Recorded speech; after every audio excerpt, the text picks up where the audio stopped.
video dalam pertemuan keempat menjelaskan manusia harus bertauhid. Manusia harus bertauhid seperti yang saya jelaskan dalam pertemuan sebelumnya, yaitu pertemuan ketiga yang ada di dalam surat Al-Anbiya dan surat Muhammad. Al-Anbiya ayat 25 dan surat Muhammad ayat 19. Di situ telah dikatakan bahwasannya kita sebagai umat manusia hanya menyembah Allah semata. Tidak ada yang berhak disembah kecuali Allah Subhanahu wa taala. Maka dikatakan manusia harus bertauhid, yaitu manusia harus mengesahkan Allah. Manusia harus memayoritaskan Allah. Manusia harus mentaati semua peraturan-peraturan Allah, mentaati semua perintah-perintah Allah. Manusia hendaknya harus bermasyarakat. Bagaimana kehidupan di dunia ini harus bermasyarakat. Menjalani kehidupan dunia ini harus bermasyarakat. Bagaimana seharusnya itu manusia ketika menjalani kehidupan di dunia ini harus bermasyarakat. Seperti yang ada dalam surat Al-Imran ayat 85, surat Al-Imran ayat 19, bahwa kaum orang-orang Yahudi dan Nasrani yang tadinya tidak berselisih, sejalan lurus, namun karena ada pengutusan Nabi Muhammad maka terjadilah perselisihan dan terjadi adanya perbedaan agama sampai sekarang ini. Nah, untuk menjalani kehidupan ini dengan bermasyarakat, yaitu seharusnya kita bersikap bertoleransi dalam beragama. Contohnya untuk menjalin kerukunan. Nah, hanya hukum Allah yang sebenar-benarnya satu-satunya yang utama mengatur kehidupan bersama dalam menuju hidup bahagia dunia dan akhirat. Maksud dalam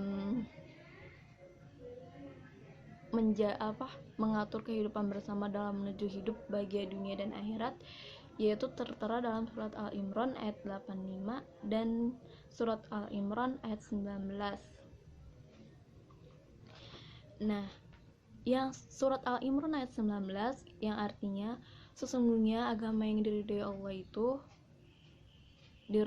sesungguhnya agama yang diridhoi di sisi Allah hanyalah Islam. Tiada selisih orang-orang yang telah diberi Alkitab kecuali sudah datang pengetahuan kepada mereka karena kedengkian yang ada di antara mereka. Barang siapa yang kafir terhadap ayat-ayat Allah sangat cepat hisabnya. Ini maksudnya yaitu Allah mengabarkan tidak ada agama yang dia terima dari seseorang selain agama Islam, yaitu dengan mengikuti para rasul yang diutus Allah pada setiap zaman yang ditutup dengan pengutusan Nabi Muhammad. Orang-orang Yahudi dan Nasrani tidak berselisih, melainkan setelah datang kepada mereka ilmu tentang pengutusan Nabi Muhammad. Dalam Taurat dan Injil, mereka mengingkari hal ini karena kedengkian mereka.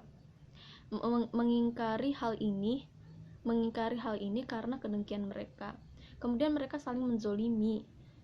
Dan barang siapa yang mendustakan bukti-bukti Allah atas keesaannya, maka ketahuilah dia sungguh cepat pembalasan bagi hamba-hambanya. Nah, menuju hidup bahagia dunia dan akhirat. Maksud dalam menuju hidup dunia bahagia dunia akhirat, jika kita sebagai manusia ingin hidup bahagia dunia akhirat, maka sembahlah, memeluklah agama Islam, agama yang diridhoi oleh Allah Subhanahu wa taala, yang sudah jelas adanya di dalam Al-Qur'an, telah dijelaskan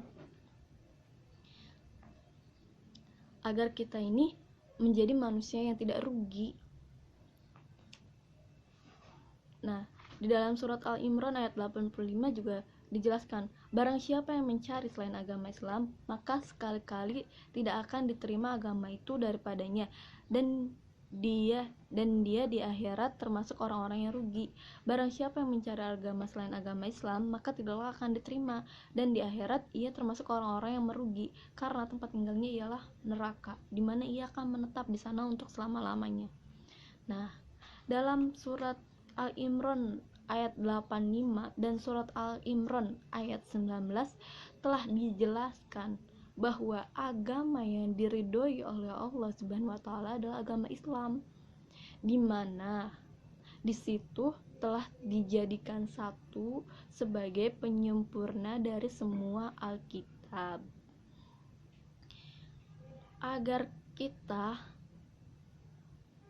membentuk pribadi yang utama mengatur kehidupan bersama, yaitu dengan berpedoman pada Al-Quran, tidak pada yang lainnya, agar hidup kita itu lurus sejalan bahagia dunia dan akhirat. Wassalamualaikum warahmatullahi wabarakatuh.